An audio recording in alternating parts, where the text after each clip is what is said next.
Mas Bakir, kemarin kan saya pasang story mas, judulnya podcast dengan judul Pejuang Poligami. Itu mama banyak yang nanya, maksudnya apa?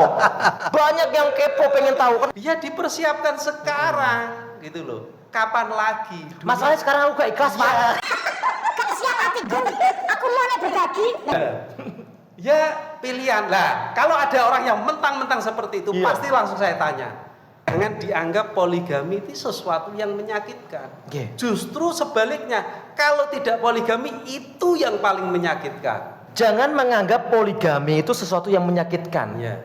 Justru kalau tidak poligami, maka itu akan menyakitkan. Luar biasa nih kutipan. Ini dalam sejarah saya berilmu baru ini saya mendapatkan kutipan ini. Cita-cita ya ingin selingkuh itu ndak ada. Tapi nek kepepet mbah gitu. Tetap ya laki-laki ya. Saya nggak punya cita-cita untuk selingkuh, Kang Prio. Tapi cita-cita saya adalah poligami. Dan itu jantan sebagai laki-laki. Rungono, wong lanang ning jowo kono. Maju selingkuh tapi poligami. Ya, kita lagi. Cita. Kalau kita bicara tentang poligami, tentu saja akan ada banyak pro dan kontra. Secara agama mungkin ini sah-sah saja dan sangat diperbolehkan, kecuali kalau persyaratannya tidak memenuhi syarat ya. Tapi secara negara juga ada hal-hal yang diperbolehkan dan ada yang tidak, sehingga terkadang ini membuat teman-teman kita yang melakukan poligami seperti tidak mendapatkan pengakuan.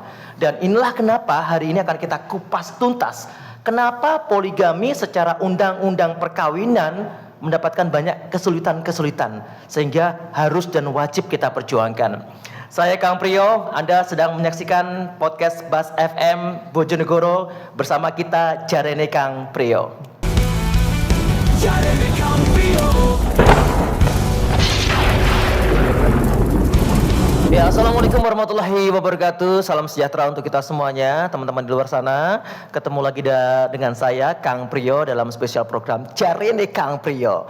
Nah, ini akan menjadi sangat luar biasa hari ini karena sudah lama kita branding dan ternyata banyak dari teman-teman di luar sana itu yang menanyakan, kok edisi pertama kok judulnya Pejuang Poligami, ini tentang apa nih? Kenapa kok poligami harus diperjuangkan? Terutama banyak mama di luar sana ya. Jangan kemana-mana, saksikan terus podcast ini karena kita akan membedah secara tuntas apa sih maksudnya pejuang poligami itu. Dan sudah hadir di tengah-tengah kita bintang tamu yang sangat luar biasa. Mudah-mudahan dari penjelasan beliau ini akan mendatangkan pencerahan, berkah dan manfaat untuk kita semuanya. Ya, langsung saja kita panggilkan, kita sambut dengan bangga Mas Bakir. Assalamualaikum. Waalaikumsalam Kang Prio. Sehat selalu Mas Bakir. Alhamdulillah. Iya. Perjalanan dari Cepu hujan lancar? Ya, kebetulan perjalanan ke sini itu cerah sesuai hati saya. Cerah sesuai hati saya. Inilah bedanya mana pejuang poligami dan mana pejuang receh-recehan di luar sana ya.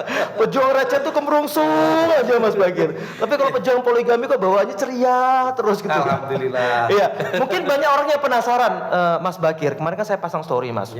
Judulnya podcast dengan judul Pejuang Poligami. Itu mama banyak yang nanya, maksudnya apa? Banyak yang kepo pengen tahu kenapa kok pejuang-pejuang, aku pengen tahu siapa itu pejuang poligami. Nah, hari ini mama standby, kita langsung dengarkan langsung siapa sih Mas Bakir sebenarnya. Langsung kan, silakan. Terima kasih. Assalamualaikum warahmatullahi wabarakatuh. Waalaikumsalam. Sebelumnya saya perkenalkan terlebih dahulu. Ya.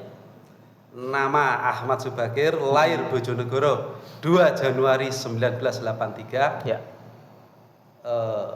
Memiliki 5 anak. Anak yang pertama kuliah semester 3. Yang kedua aliyah kelas 3 di MA Saleh. Kebetulan mondok. Yang ketiga kelas 6 SD, mau lulus juga. Yang ketiga umur hampir 3 tahun. Yang kedua hampir 2 tahun. Yang kelima, jadi 5 anak. 5 anak dari 2 istri. 5 anak dari 2 istri ya. Sabar, apakah 2 atau mungkin ada lagi lebih, kita tunggu nanti ya. Tunggu saja. Iya. Ya, Kang Mas Bakir. Ini mungkin pertanyaan basic saja. Ini juga mungkin khusus buat teman-teman yang di luar sana. Kenapa sih melakukan poligami? Padahal poligami itu menurut teman-teman luar sana itu bagi kaum ibu-ibu perempuan mungkin sesuatu yang kurang srek ya. Yeah. Tapi bagi laki-laki ini seperti juga sebuah tantangan. Bahkan kadang ada ejekan, wong lanang kok bojo kursi opo ya. Kadang suka ada penghinaan seperti itu. Makanya kita ingin tahu nih sebenarnya nih, kenapa sih poligami? Ya. Yes. Sebelum menginjak ke sesuatu yang amat sensitif bagi mak-mak dan amat sangat mangkelno bagi bapak-bapak. Mangkelno. Kita intermezzo dulu. Ya. Penduduk Bojonegoro yang hampir lebih dari 1 juta. Ya. 2014 itu saya pernah datang ke KPU. Di situ ada pemilih tetap, tentunya orang-orang yang produktif. Ya. Itu penelitian saya seperti ini, Kang. Dari jumlah laki-laki dan jumlah perempuan di Kabupaten Bojonegoro. Sing tuwek ya tak gathukno tuwek, sing nom tak gathukno nom, sing sedengan tak gathukno sedengan. Sesuai dengan kategori usia ya? Sesuai kategori usia, jenis kelamin, itu tak sigar biak jumlahnya. Sebet turah 10.007. Piye maksudnya turah 10.000 tuh perempuan yang tidak dapat gandengan tadi? Lebih banyak ceweknya, lebih banyak wanitanya. Itu artinya dari kisaran 10.000 wanita tersebut orang uman bojo, Mas Priyo. Tuh, 10 ribuan wanita di Bojonegoro orang uman bojo. Ya. Jadi ini menjadi alasan akhirnya kenapa kita sebagai laki-laki bertanggung jawab harus menafkahi yang tidak uman tadi. Minimal kita memberikan open mind. Kita ini loh masalahnya. Oke, ini jadi sumber permasalahan pertama. Ini bapak-bapak seperti ini loh. Wong 10.000 ki enaknya apa diapakno? Mosok apa dikerekep terus diuncalon ning laut kan tidak mungkin. Sama-sama wanita, sama-sama memiliki hak yang sama. Betul. Dan sama-sama warga Indonesia. Dan sama-sama membutuhkan pasangan. Iya, itu gitu loh. Itu. Dan mesti iki wis mulai anget iki, mama iki mulai anget. Wis mulai anget wah. Iya. Ayo kita berpikir ngeningno pikiran dengan tenang. Jangan dianggap poligami itu sesuatu yang menyakitkan. Justru sebaliknya, kalau tidak poligami itu yang paling menyakitkan. Itu. Sebentar Mas. Ya. Jangan menganggap poligami itu sesuatu yang menyakitkan. Ya. Justru kalau tidak poligami maka itu akan menyakitkan. Luar biasa nih kutipan. Ini dalam sejarah saya berilmu baru ini saya mendapatkan kutipan ini. Kenapa kok seperti itu? Selain tadi permasalahan masalah jumlah. Selain jumlah, oke ya Fik, jumlah sudah. Jumlah ya. Terjadi perbedaan yang signifikan. Kita sama-sama melihat kalau jumlah. Kenapa hingga muncul kalimat seperti itu? Ya. Banyak permasalahan dalam rumah tangga. Kita mengambil sampel satu saja, contoh satu saja. Pada saat pasangan gegeran bla bla bla bla bla, itu sering tak tanya, kenapa sampean gegeran, itu masalahnya apa? Ya. Wah, bojoku duwe nganunan ning kono, Mas. Sing jelas aku. Nganunan ning kono tuh. Nganunan ning kono ya simpenan. apa? Simpenan. Oke. Iya. Wanita-wanita lain gitu. Wanita lain gitu. Dia memiliki wanita lain. Lah piye? Maksudnya demenan di luar nikah seperti seperti itu, Mas. Lah kok ngono? Jadi sulit dia itu untuk menjelaskan kenapa suaminya seperti itu. Ya. Tidak ada solusi bagi saya setiap kali menemukan seperti itu. Kalau memang itu terjadi, sampean yo rugi, Mbak. Bojone sampean yo rugi. Jelas di dalam agama itu dilarang. Dosa. Dilarang. Iya. Kalau dilarang konsekuensinya sudah jelas gitu. Itu yang pertama. Dan saya tidak menyalahkan karena apa? Wanita yang dijadikan simpanan tersebut itu ya membutuhkan bojo. Apalagi dia yang tidak kebagian tadi. Tidak kebagian tadi. Yeah. Pasti itu. Pasti. Karena apa? Logikanya seorang wanita itu juga butuh kenyamanan, butuh pasangan. Nyun sewu, nek kehidupan itu bisa ikut kakaknya. Ya. makan bisa ikut bapaknya. Ya. Wanita produktif wis gede, mosok nek kelon melok masih mbek bapaknya kan yo keliru, salah. Otomatis kan dia harus bersuami. Ya. Tatkala dibenturkan dengan masalah yang pertama tadi, jumlah laki-laki terbatas. Ya. Turah 10.000 itu. Turah 10.000. Nganggur. Alhasil ya suami-suami panjenengan itu Mbak yang dijadikan sasaran mereka. Dijadikan target. Apalagi wanita sekarang itu pinter, dia memiliki laki-laki yang sudah mapan. Kita tidak mengecilkan seorang laki-laki ya. Umumnya kita tahu laki-laki wis jumlah SID yang berkualitas pun jarang. Tidak banyak. Akhirnya yang berkualitas itu jadi incaran.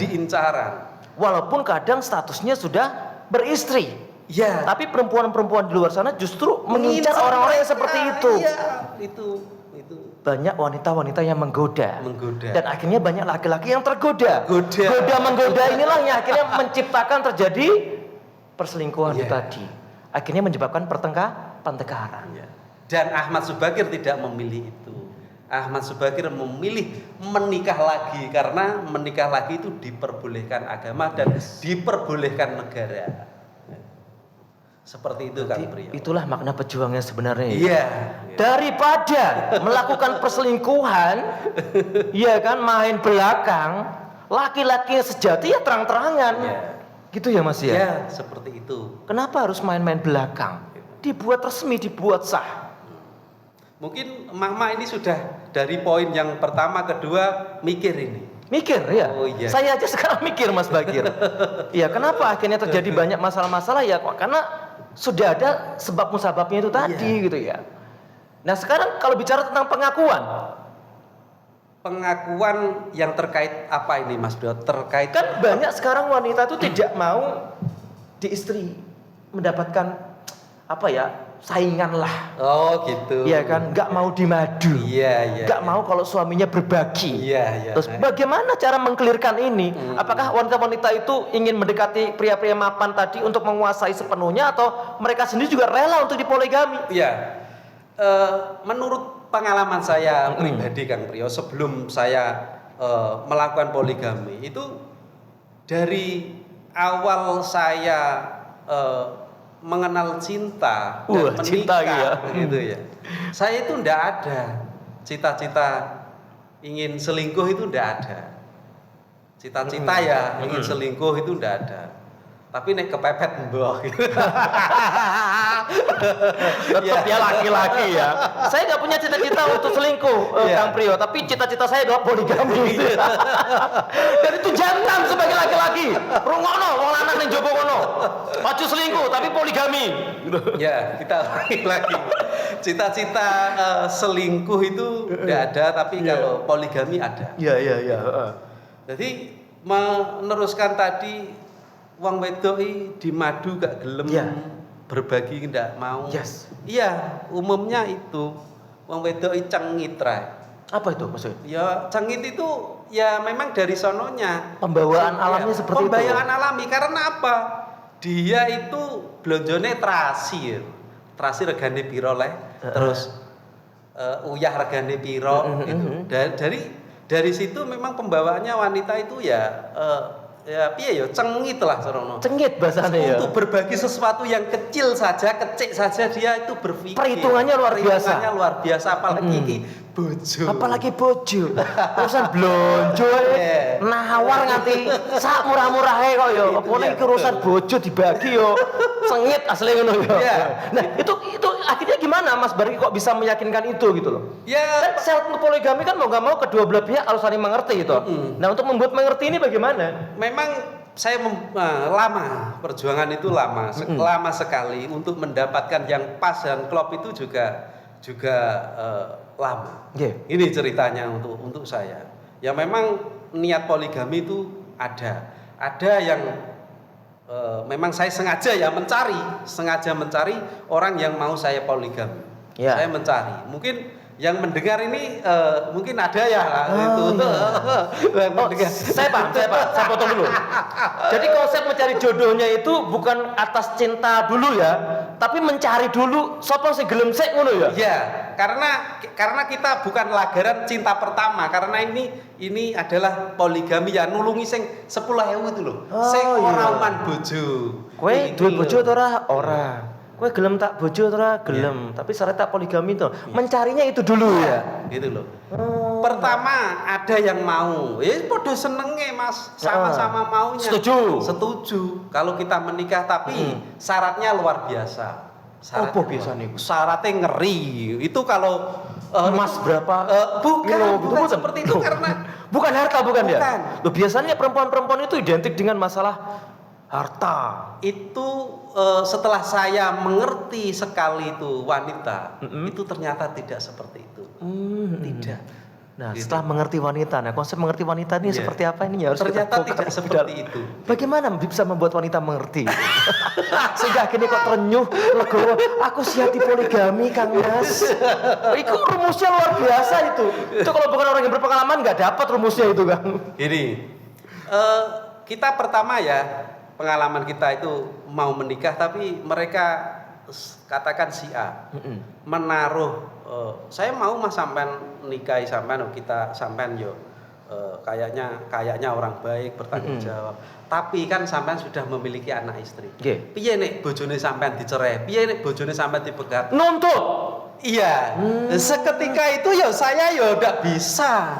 Enggak bisa. Dalam benak dan ucapan saya, ente itu tidak lebih baik dari istri saya. Iya, siapa ente gitu ya? Loh, mengatur-ngatur demikian. Oh, enggak bisa kalau seperti itu. Langsung harga mati ya? Iya, enggak walaupun bisa. panjenengan sudah terlanjur cinta sama perempuan ini. Iya. Tetap akhirnya batal.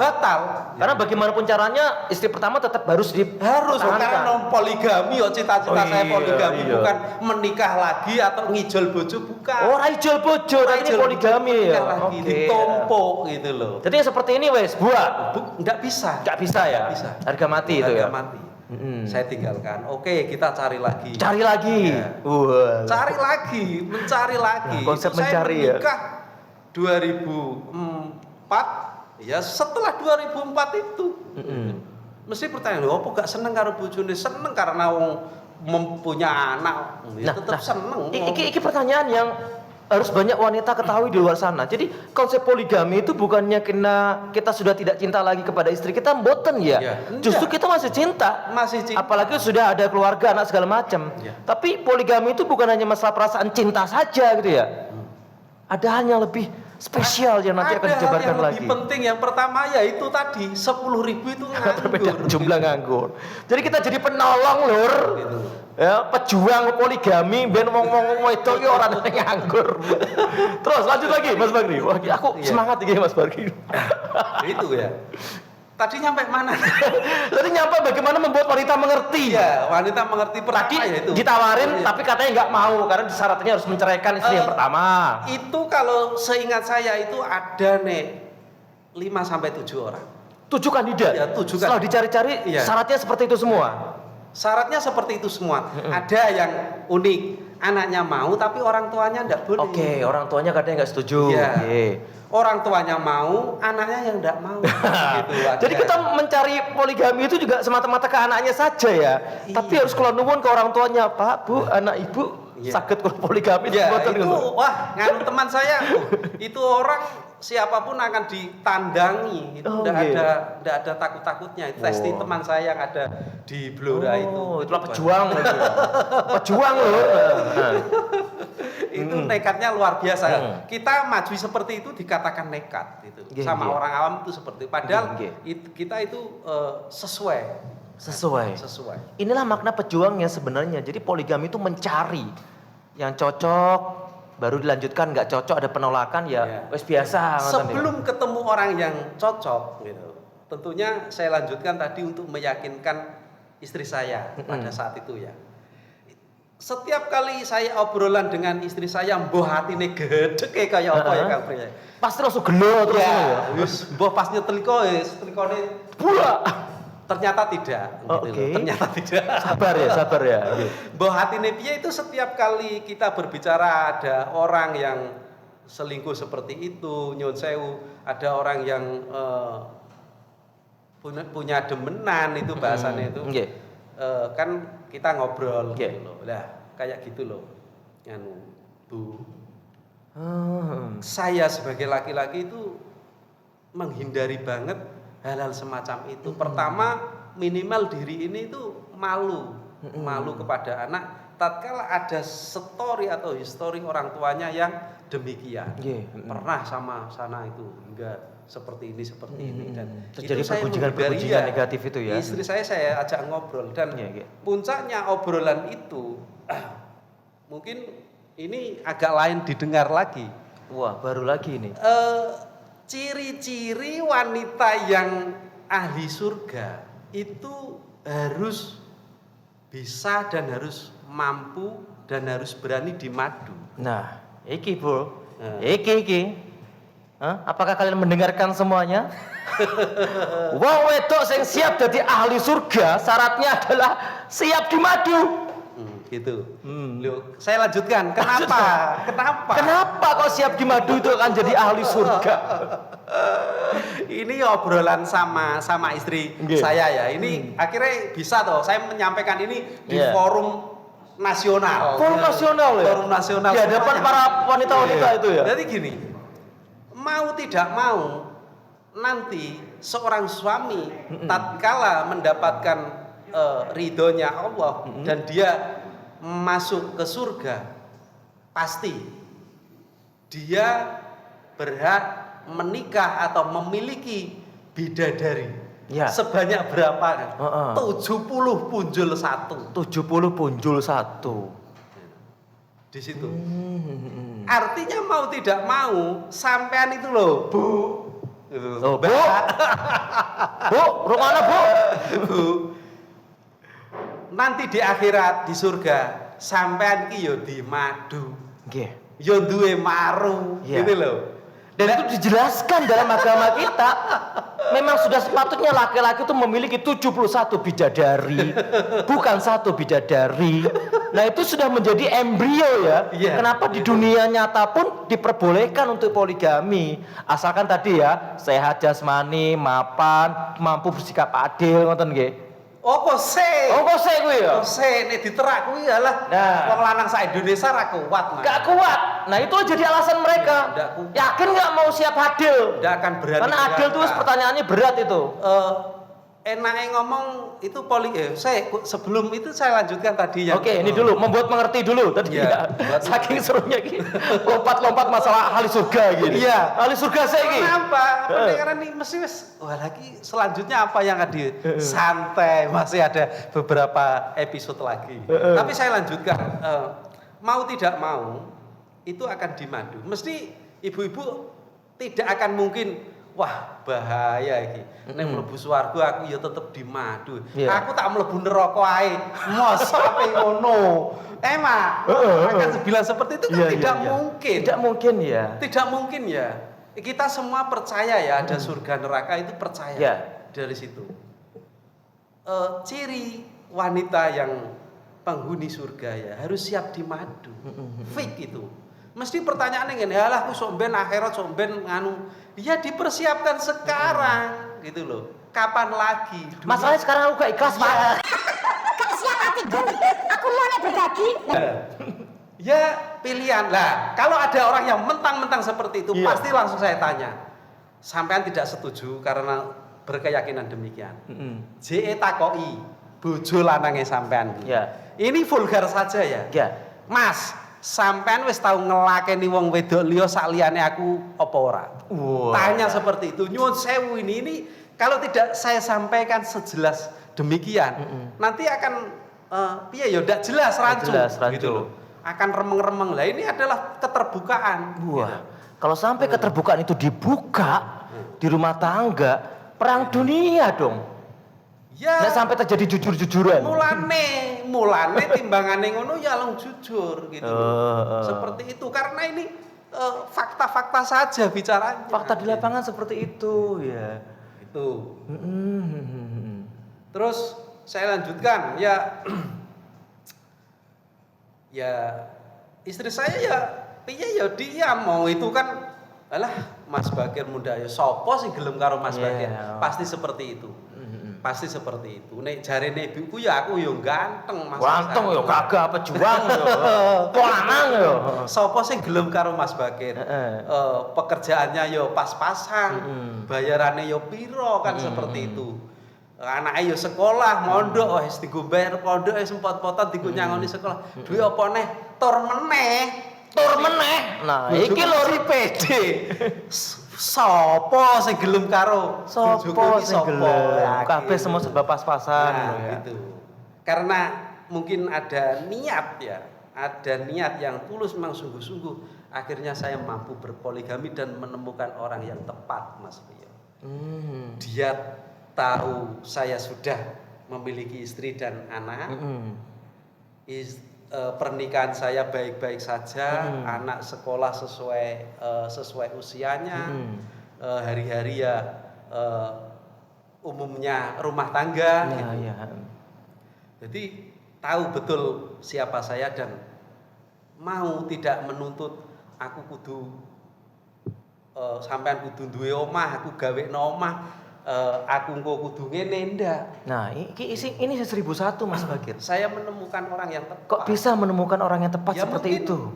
Mungkin karena aku ini karena niat baiknya tadi itu ya. Baik inilah gitu. Tuh, orang nek niat apik itu pasti di ijab kabuli gitu ya. Dan yang saya sayangkan mas-mas atau bapak-bapak begitu saya mendapatkan sosok yang tepat untuk saya dan mau saya poligami. Banyak yang iri, dengki, hasut, kianat ya itu gitu loh anehnya. Dan itu muncul dari bukan emak-emak, nek emak-emak wis nglenggono Mas Bakir wong ganteng kok. Wajar. Taunya kan ya fisik ya gitu. Kemana-mana yo kancane akeh. Wong wawasan gitu. Nom ya. Masalahnya datang dari teman-teman laki-laki saya gitu. Tapi itu konsepnya nyinyir menghina atau ya itu tidak jauh dari itu, nyinyir menghina gitu loh. Ya tidak sopan banget lah. Kalau ini Indonesia itu tidak negara hukum, saya rimba mereka. Pasti. Karena suaranya ndak enak gitu loh. Itu lebih ke arah pencemaran nama baik ya. Lebih dari itu. Perbuatan tidak menyenangkan ya. Gitu. Nih tak turuti. Bahasanya satu contoh aja Mas Bakir. Bentuk penindasannya seperti apa? Karena ngiri ya sebenarnya atau karena apa gitu? Banyak contoh harus saya sampaikan di sini pula. Jane sing pantes poligami aku. Oh. Tapeke ya bojonem ada. Jumawa. Iya. Merasa lebih tinggi derajatnya. Aduh, ini teman ini saya sudah kenal lama, tapi bicaranya ngawur. Asli, kudu tak pecel Mas orang-orang yang seperti itu. Ini enggak negara hukum, saya rimba gitu. Harusnya dibantah loh. Kok kamu gak mampu poligami kenapa? Gak gelem golek dhewe kenapa? Ya, tanda-tanda gak mampu toh berarti? Atau jangan-jangan gak diizinin sama istrinya? Alhamdulillah saya mampu diam. Ini saya jawab di sini. Oke. Saya mampu diam, tak biarkan saja. Jadi diam itu sebuah kemampuan juga. Saya diamkan. Karena ya memang kalau saya nuruti pancingan mereka, selesai malah saya tidak nyampe sini. Tidak nyampe sini ya. Tidak sampai sini. Hanya gara-gara orang nyinyir, tanda tak mampu, akhirnya jadi kriminal ya. Lebih baik diam itu tadi. Diam, saya diam gitu loh. Oke. Jadi konsep mencari itu yang harus diutamakan, bener ya. Sing cocok, sing gelem, sing ndi ngolahke di aja. Orang yang nyinyir itu tidak peduli mereka yang maaf berpendidikan rendah, sedang dan bahkan tinggi. Pejabat negara yang menaungi itu yo seperti itu juga. Oh berarti yo keplek mereka ini. Gitu. Orang tahu agama tapi seperti itu juga. Nah ini ya alih-alih paham agama tapi dia sendiri mungkin tidak paham dengan agama itu sendiri aturannya ya. Iya. Kita coba beralih ke sedikit masalah keluarga tadi Kang. Berarti kan sekarang sudah poligami dong ya? Ya. Sudah 2 istri ya? Itu tetap satu rumah ya? Ya semua orang tahu bahwa saya menikah itu tidak saya sembunyikan, tapi saya bawa pulang. Istri saya langsung tahu. Satu rumah? Iya. Dan itu baik-baik saja? Baik-baik saja. Gitu. Tidak ada pertengkaran? Tidak ada pertengkaran. Nah. Gitu. Tidak ada pertengkaran. Nah, iki. Itu semua orang tahu. Bahkan pada saat itu kan saya mau nyalon lurah itu 2020. Dua-duanya istri saya itu saya naikkan ke panggung. Dan semua orang tahu, harusnya saya sudah viral lama. Mungkin alah engko nek tak viral lo kenaan wong kuwi neh gitu. Mungkin ada seperti itu. Ada seperti itu. Nah, ini yang harus banyak kita pelajari ya. Pak Bakir ini berani sekali poligami tapi menempatkan keluarganya dalam satu rumah dan semuanya baik-baik saja. Ini sebuah ilmu kerukunan rumah tangga yang sangat luar biasa sekali. Tapi bagaimana dengan status legalitasnya? Ada upaya enggak untuk membuat statusnya supaya betul-betul secara legalitas itu di bawah panjenengan? Ya, menginjak ke tema itu ya, saya sebagai pelaku orang yang telah poligami, begitu ada yang mau, ada yang pas, itu saya langsung sounding ke KUA Padangan. Mendaftarkan? Iya, langsung saya daftarkan. Ya. Jadi administrasi saya penuhi, semuanya apapun KTP, KK ataupun dokumen yang dibutuhkan oleh KUA Padangan saya lengkapi termasuk foto 2x4 atau berapa itu semuanya sudah komplit. Satu bendel saya garap sendiri Kang Priyo. Itu tujuannya untuk mendapatkan legalitas buku nikah resmi tadi itu ya? Untuk istri kedua saya itu saya datang. Tapi ada aturan di KUA manapun mungkin pada saat saya masuk ke ruangan kepala KUA itu diteliti tentunya KTP saya kan status sudah menikah. Sudah menikah. Sudah menikah. Loh, masnya ini sudah menikah ya? Kalau sudah menikah tidak bisa dicatat. Lah kok tidak bisa dicatat wong catatan ae Pak gitu kan ya. Ndak catatan ae kok gak iso gitu. Kenapa catatan aja kok gak bisa gitu? Catet wis. Ya semua ada aturan. Ini saya selaku kepala KUA Kecamatan Padangan saya beri surat keterangan, surat tolak namanya. Surat tolak? Iya, surat tolak untuk menjadi tambahan administrasi melakukan sidang pernikahan poligami di PA. Jadi untuk melakukan pencatatan itu secara langsung di KUA itu nggak bisa? Nggak bisa. Berarti intinya harus ada penolakan? Ya. Makanya diberikan surat tolak itu? Ya, surat tolak. Supaya diajukan ke pengadilan? Ya. Sampai segitunya ya? Ya. Kenapa harus seperti itu? Padahal kan niat kita juga positif, saya ingin mendaftarkan istri saya, keluarga saya. Kok kenapa harus ditolak? Aturan negara versi Bapak KUA itu seperti itu. Ini adalah sebuah aturan. Ya saya mengikuti. Saya mengikuti sampai sejauh mana saya ikuti. Akhirnya kita berbondong-bondong bersama-sama bertiga itu ke PA. Sidang itu? Belum. Pemberkasan dulu. Pemberkasan dulu, pengajuan dulu. Itu saya pemberkasan itu 15 hari baru kelar. Termasuk itu tanda tangan dari istri pertama, persetujuan itu desa mengetahui, stempel kepala desa, terus tanda keterangan harta, keterangan banyak keterangan di situ ada nih 12 lembar termasuk 12 lembar. Persetujuan itu yang penting. Termasuk gono gini batinku gono gini opo sing dicatet wong. Oh, masalah harta juga dicatat ya. Itu sampai ada ke kantor pos juga untuk apa ya itu namanya ya. Kita meminta keterangan dari kantor pos untuk poligami itu. Kok hubungannya dengan kantor pos sih? Iya, saya juga kok ada. Itu kantor pos itu rumus apa? Itu masuk formulir apa yang diisi persyaratan atau apa? Ada belangko khusus gitu loh dari kantor pos itu. Yang punya ya kantor pos saya memang kalau tidak sebagai pelaku ya mungkin tidak tahu. Iya.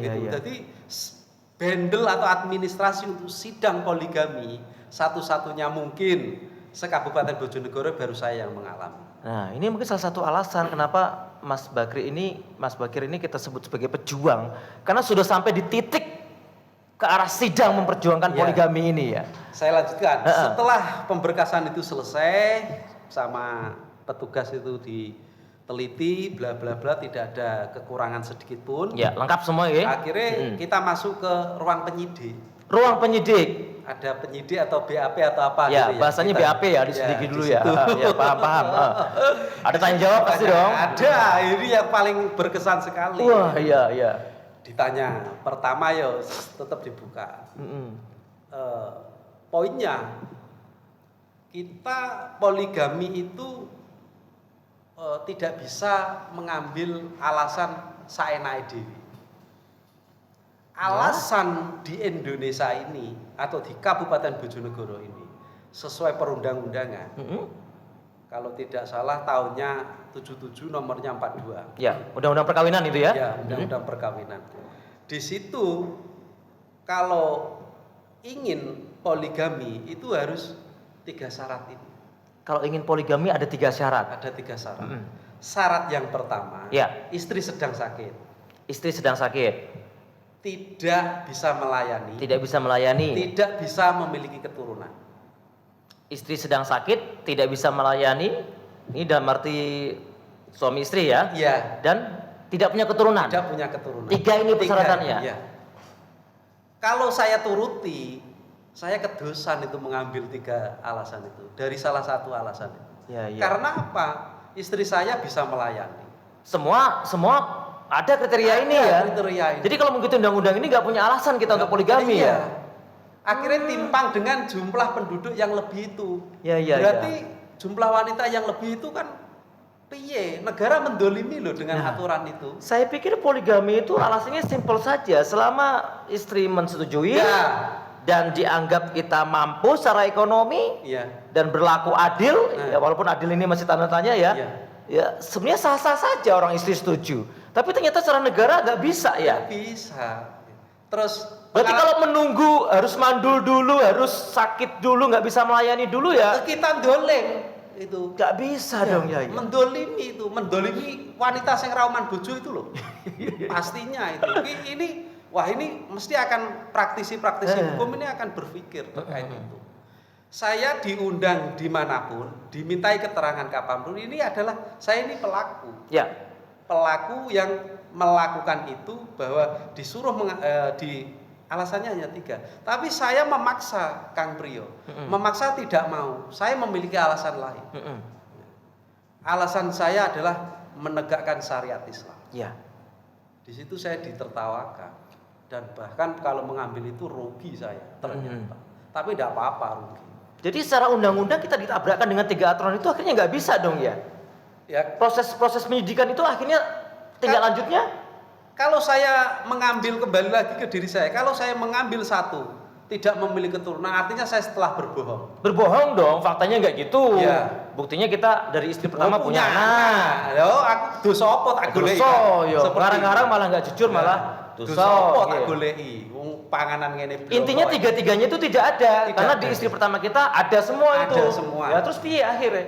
Ya saya mengambil apa yang menjadi undang-undang saya ini adalah Syariah menegakkan tadi syariat tuh. Islam, aturan. Diguyu mbak petugasnya. Ya diguyu saya. Diguyu enggak apa-apa gitu. Nanti pada saat senyum Anda pada saat itu nyinyiran Anda akan dimintai pertanggungjawab sama malaikat. Wah, ini dia. Niat kita baik, positif, kita ingin melegalkan poligami, ternyata dipersulit oleh aturan itu sendiri. Nah, akhirnya Ya kelanjutannya akhirnya mau mentok dong. Enggak mentok, saya tidaknya tulis itu saja karena saya ini orangnya tegas dan berani gitu loh. Tulis karena menegakkan syariah. Iya, gitu loh. Walaupun di pasal itu nggak ada. Enggak ada. Di pasal enggak ada, tulis saja. Ini akan menjadi kenang-kenangan seumur hidup saya. Jadi aturan negara yang 3 tadi harusnya ditambahin 1 karena demi menegakkan syariah. Gitu. Tapi ditulis juga akhirnya ya. Ditulis sesuai apa yang saya kehendaki. Setelah itu ditulis, ya senyum-senyum saja. Ini orang nekat banget dan bla bla bla dan sebagainya. Mungkin dalam benaknya gitu loh.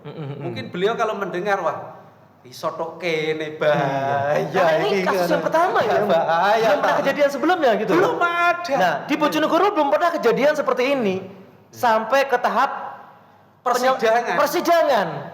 Oke, beras lanjut. Akhirnya saya mendapatkan jadwal sidang. Akhirnya disidangkan. Ya, disidangkan. Pertama kalinya ini. Pertama kali disidangkan. Kasus di Bojonegoro sidang menuntut poligami disahkan oleh negara. Hakimnya itu tinggi posisinya, kita amat sangat rendah. Berapa hakimnya? 4. Ada 4 hakim. Iya, ada Wah, 4. iya. Wah, tinggi gua lah. Tapi tenang Kang Priyo, secara fisik, secara tetap ganteng saya. Wah, tetap ya pejuang poligami tidak terkalahkan ya. Terus gayanya mending ganteng ya. Iya. Laki-laki boleh mengatakan dirinya ganteng kalau telah berbini 2. Nah, Berimbang. catat itu loh. Ojo ngaku ganteng nek bojomu cek siji. gitu. Paham ora kowe? Isin di sini kowe. Itu tinggi ya. Wah, nginget to yo ngene. Ngono ya. Lah wong aku gendruwe wedi. Gendruwenya wedi karo aku. Apa neh trimo wong. Ndak ada takut biasa. Iya. Biasa gitu loh. Tetap percaya diri ya ngadepi 4 hakim itu ya. Kita ditanya, walah, kenapa mau menikah lagi ya? Iya. Ya karena ya tadi di awal itu Akhirnya saya bulut ke cerita-cerita awal Iya. tadi lagi ya, alasan-alasannya disampaikan sampai kupingnya semua. panas dia mendengarkan. Akhirnya terus istri saya jadi sasaran. Mbak, tenang tak Mbak? Bojone sampean oleh toh? Boleh. Kan kenapa harus mempertanyakan itu? Wong dia istri saya sudah tanda tangan untuk berkas di meja. Sudah ada pernyataannya. Iya, pertanyaannya ya konyol lah gini piye wong iki? Iya. Kok iso takok ngene lho. Karena mungkin juga hakimnya masih heran karena ini kasus pertama yang dijalankan. Aku kudu piye takok piye iki kok ini sidang pertama kali masalah poligami ini. Iya. Terus akhirnya pertanyaan-pertanyaan dari hakim itu berdampak kepada apa hasil putusannya? Ya semuanya mentok. Saya dipaksa untuk memilih satu di alasan itu. Saya tetap tidak bisa karena saya menghargai istri saya sudah. Iya dong, sudah sejauh nggak bisa ini. dong kita dipaksa saya tidak untuk mau milih. kena jebakan Batman. Ya. Ini hanya dunia gitu. Dipaksa ya saya tidak bisa. Saya tetap dengan itu. 1 jam biasanya sidang sedilu. Iya. Sewi. Karena ya alot itu untuk menemukan Intinya hakim itu tetap berpaku terpaut dengan pasal tadi itu ya, Iya. 3 tadi itu ya. Kalau 3 itu tidak ada yang diakui berarti ya nggak bisa. kenapa ente itu saya kenapa ente poligami kalau 3 ini tidak memenuhi klausul? Wah, Lah, di klausulnya situ. itu karena 3 itu. Lah itu menegakkan syariat Islam. Saya tidak mau Pak harus seperti seperti wedhus. Tak gitu kan saya seperti itu. Iya. Aku mah kaya wedhus Pak gitu. Wedhus ngono cascu sastra Iya. bebas. Memilih pasangan kono disenengi ini manusia, Bro. Oke. Ini manusia gitu loh, ada pertanggungjawaban gitu. Tak gitu kan gitu.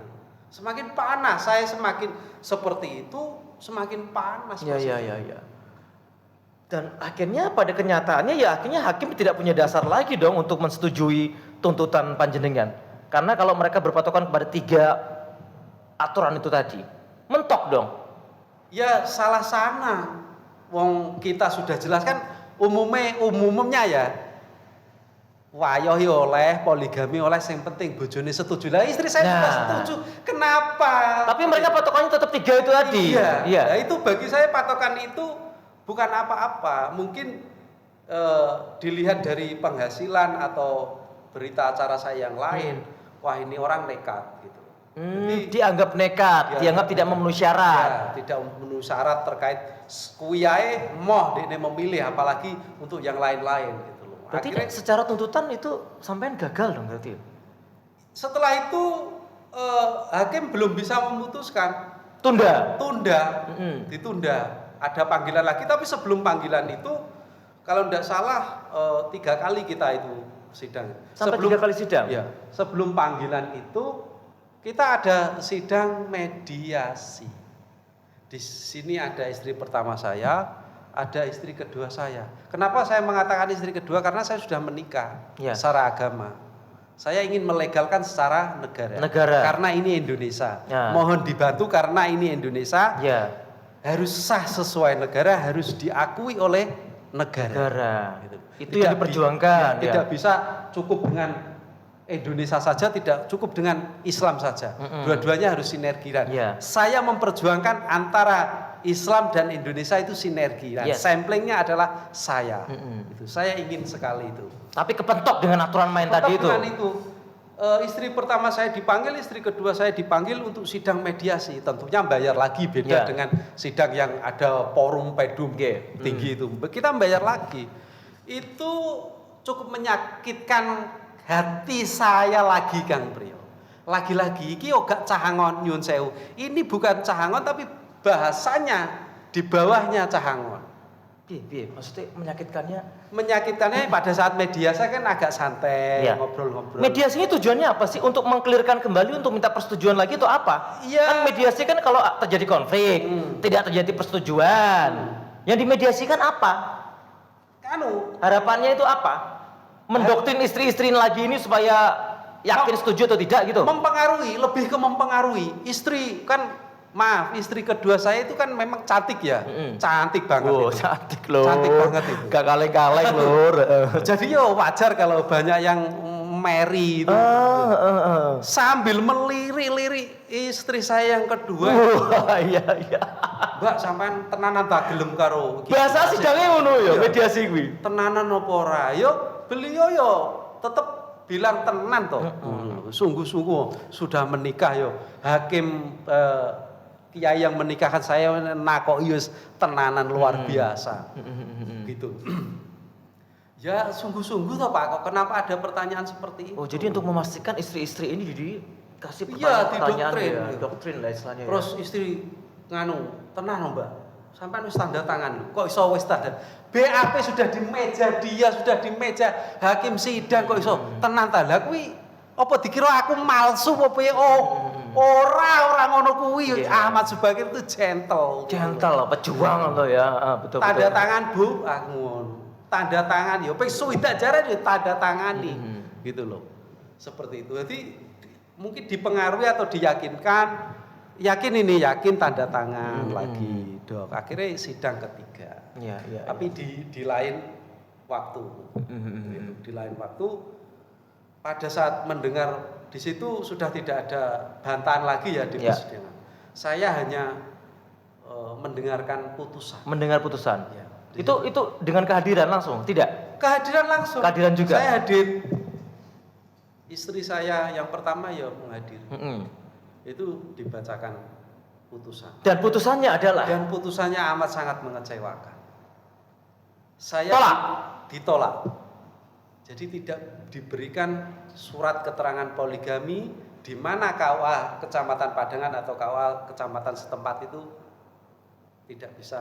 Poin-poin penolakannya adalah karena Ya tidak memenuhi 3 unsur tadi itu. 3 unsur tadi itu tidak terpenuhi. Ya aku yo kongkong pokok emoh nek kon milih dari itu. Nah, Terus terakhir pada saat ditolak saya masih minta waktu. Aku dengan rendah hati, dengan slow. Kalau saya mengambil satu dari itu kemauan hakim dengan disaksikan istri saya, apakah hakim akan memberikan ya, surat tersebut? ditantang. Ya, Walaupun penuh dengan kepalsuan. Pura-pura. Bilangnya yo belum tentu juga tuh. Gak badake apa piye ngene iki. Lah aku dadi wong kon piye gitu loh. Jujur salah, Iya. diminta tidak jujur belum tentu juga Belum tentu berani. juga. Allah ya karim, astagfirullah. Jadi ini ya sebenarnya menjadi dilema ya. Kenapa di judul podcast ini pejuang poligami ya? Karena apa yang dilakukan oleh Mas Bakir ini memang sesuatu yang sampai hari ini masih diperjuangkan. Dan ini mungkin terjadi tidak hanya Mas Bakir sendiri. Semua teman-teman di luar sana yang sudah berpoligami mungkin juga punya upaya untuk memperjuangkan supaya istri kedua ketiganya juga mendapatkan hak yang sama, punya legalitas. Tapi kenapa negara tidak hadir, tidak bisa mensetujui hanya gara-gara urusan pasal yang mungkin menurut saya harus diperbarui lagi ya. Kenapa pasalnya harus 3 itu yang menjadi tolak ukurnya gitu? Tidak perlu diperbarui Kang Priyo. Dalam persidangan itu kan bisa dilihat. Ya. Dari record, dari etikat baik seseorang. Terus kalau saya tidak ada niat baik, tidak akan mungkin sampai ke meja. Karena ngapain harus prosesi repot-repot ke untuk sidang? sampai Iya. ke meja itu kalau tidak gigih itu sudah putus pada saat Iya. pemberkasan poligami apa nih? Iya. Harta gono gini. Iya, justru yang dilakukan ini adalah memperjuangkan sesuatu yang positif. Tidak ada upaya melawan hukum, tidak ada upaya yang kriminal. Tapi kenapa akhirnya negara tidak bisa mensetujui itu hanya gara-gara urusan pasal itu tadi ya. Kira-kira mungkin nggak sih ini diangkat kembali sehingga akhirnya mungkin terjadi perubahan keputusan? Setelah seperti ini ya nanti ini kan viral. Viral ya nih. Langsung kita viralkan nanti. Atau apapun itu. Nanti kan akan menjadi atensi khusus. Yes. Akan menjadi atensi khusus. Harapan saya dipanggil. Data saya masih ada di sana. Dan diterbitkan surat putusan itu. Yes. Dengan persetujuan, bukan tolakan. Jadi Pengadilan Agama Bojonegoro memberikan surat kepada saya untuk menikah, dicatat di KUA Padangan. Ya ini sinergi karena apa? Jangan tidak imbang. Jangan tidak imbang karena kalau saya sudah mendengarkan penjelasan ini juga memang patut untuk diperjuangkan karena bukan sesuatu yang negatif. Mungkin ini akan terasa tidak adil ya ketika istri pertama mendapatkan buku nikah. Kenapa kok istri dua nggak mendapatkan buku nikah? Justru kalau negara tidak hadir itu akan menimbulkan kecemburuan sosial itu sendiri. Iya toh, betul dong. Kenapa kok tidak adil negara? Justru yang tidak adil negara dong ya. Bukan kitanya sebagai pelaku poligaminya gitu ya. Ya, Ahmad Subagir sebagai pelaku poligami dituntut untuk adil. Mau adil bagaimana? Kita memperjuangkan keadilan untuk mendapatkan surat poligami saja itu ditolak. Ditolak oleh negara. Jadi piye? Kita itu alasan wanggeri so adil, kawin neh, poligami rapopo. Oh, kondi so adil. Kita mau melangkah administrasi keadilan saja. Kita baru mau menuju keadilan saja sudah mendapatkan ketidakadilan ya. Justru dalam hal ini mungkin negara yang malah mempersulit itu sendiri ya.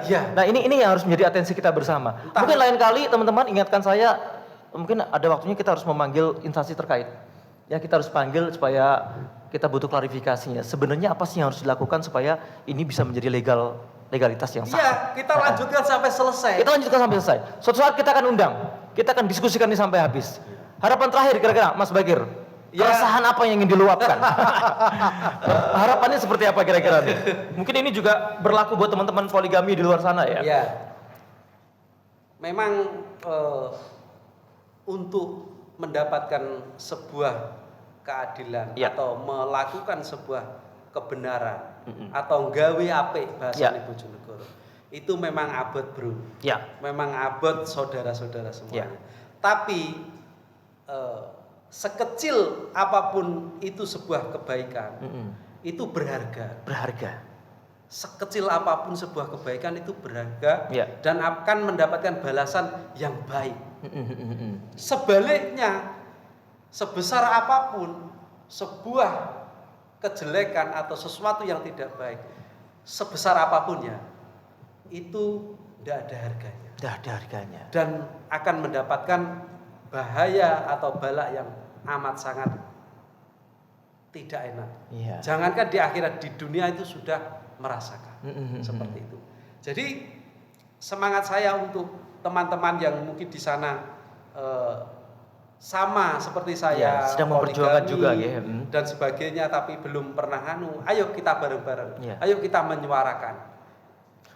Mungkin kalau perlu ada semacam kayak ormas organisasi khusus poligami kan, ada gak sih? Ada gak sih perkumpulan itu? Kalau ada suatu saat kita harus undang semuanya itu untuk memberikan tips dan strateginya. Ini saja dulu. Kalau perjuangan saya itu clear mendapatkan surat poligami, legalitas, semuanya akan clear. Saya menjadi edukatornya. Saya akan memberikan ini loh caranya di awal dulu. Akan menjadi contoh juga. Timpangnya saya yaitu lemah di catatan negara. Jadi aku apa flor apa gagah ya rasido gagah. Karena memang negara belum bisa hadir. Negara belum bisa mensupport secara resmi, secara legal, dan ini yang masih menjadi perjuangan sampai hari ini ya Kang Bagir, luar biasa ceritanya, mudah-mudahan bisa menjadi inspirasi dan saya berharap ini akan terus berkelanjutan sehingga sampai kita mendapatkan atensi dari instansi terkait. Siap. Terima kasih banyak dan sebelum saya akhiri ada sebuah kutipan seperti ini Mas Bagir. Seseorang ditusuk kepalanya dengan jarum besi itu lebih baik baginya daripada dia menyentuh wanita yang tidak halal baginya. Terima kasih banyak. Saya Kang Priyo. Anda menyaksikan podcast Bas FM. Jarine Kang Priyo. Wassalamualaikum warahmatullahi wabarakatuh. Terima kasih banyak Kang. Luar biasa. Luar biasa pokoknya. Sukses selalu pokoknya.